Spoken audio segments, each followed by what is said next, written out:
Telangana CM Revanth Reddy Delhi పర్యటనలో బిజీగా ఉన్నారు. కాంగ్రెస్ అగ్రనేతలు రాహుల్ గాంధీ, మల్లికార్జున ఖర్గేను కలవనున్నారు. తెలంగాణలో చేపట్టిన socio economic and caste survey నివేదిక అందించనున్నారు. బీసీలకు 42% రిజర్వేషన్ల బిల్లుపై పార్లమెంట్లో చర్చ చేసేలా రాహుల్ ఖర్గేలను కోరనున్నారు. అలాగే కాంగ్రెస్ పార్టీ ఎంపీలతో పాటుగా ఇండియా కూటమి పార్టీల ఎంపీలకు సీఎం రేవంత్ కులగణనపై పవర్ పాయింట్ ప్రజెంటేషన్ కూడా ఇవ్వనున్నారు. ఎలాగైనా పార్లమెంట్ సమావేశాల్లో కేంద్ర ప్రభుత్వంపై ఒత్తిడి తీసుకొచ్చి 9th షెడ్యూల్లో పెట్టించి 42% బీసీ రిజర్వేషన్ అమలయ్యేలా ప్రణాళిక రచించారు. అలాగే ఈ నెల 25న తల్కటోరా స్టేడియం భాగీదారీ సమ్మేళనంలో కాంగ్రెస్ బీసీ నేతలు పాల్గొనున్నారు. ఇక పూర్తి వివరాలు ఇచ్చేందుకు ఫీల్డ్లో మా కరెస్పాండెంట్ అజీం సిద్ధంగా ఉన్నారు. అజీం, మొత్తానికి ఢిల్లీలో ఇంకా తెలంగాణ సీఎం షెడ్యూల్ ఎలా ఉండబోతోంది? ఎవరెవరిని కలవబోతున్నారు?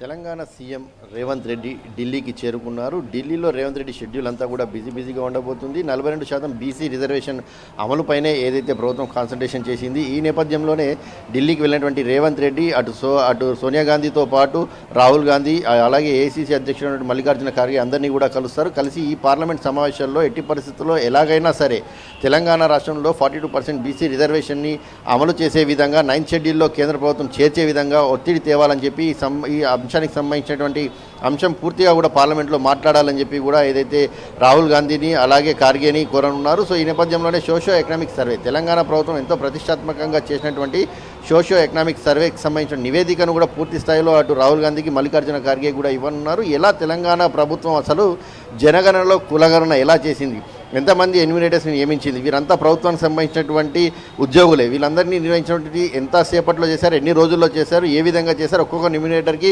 ఎన్ని నెలలు ఇచ్చారు, ఎంత రోజుల సమయం ఇచ్చారు, ఇలాంటి అనేక రిపోర్ట్స్ని పూర్తి స్థాయిలో కూడా అటు రాహుల్ గాంధీకి అలాగే మల్లికార్జున ఖార్గేకి ఇవ్వనున్నారు. సో ఈ నేపథ్యంలో చాలా పకడ్బందీగా, చాలా పటిష్టంగా, చాలా ఫెయిర్గా ఈ సర్వే చేశాము. సో ఈ నేపథ్యంలో 42% బీసీలకు సంబంధించినటువంటి సంఖ్య కూడా తేలింది. సో స్థానిక సంస్థల ఎన్నికల్లో కాంగ్రెస్ పార్టీ ఇప్పటికే పదే ఎన్నికల కంటే ముందు కూడా చెప్పుకుంటూ వచ్చింది 42% బీసీ రిజర్వేషన్ అమలు చేసిన తర్వాతే స్థానిక సంస్థల ఎన్నికలకు వెళ్తామని చెప్పింది. ఈ నేపథ్యంలోనే ఆర్డినెన్స్ తీసుకురావడానికి కూడా సిద్ధమైంది. అయితే అంతకంటే ముందే తెలంగాణ ప్రభుత్వం అసెంబ్లీలో ఈ బిల్లుకు సంబంధించినటువంటి బిల్లుకి ఆమోదం తెలిపి అటు కేంద్ర ప్రభుత్వానికి కూడా పంపించడం కూడా జరిగింది. సో కేంద్ర ప్రభుత్వం దీన్ని 9th షెడ్యూల్లో చేర్చాల్సి ఉంది.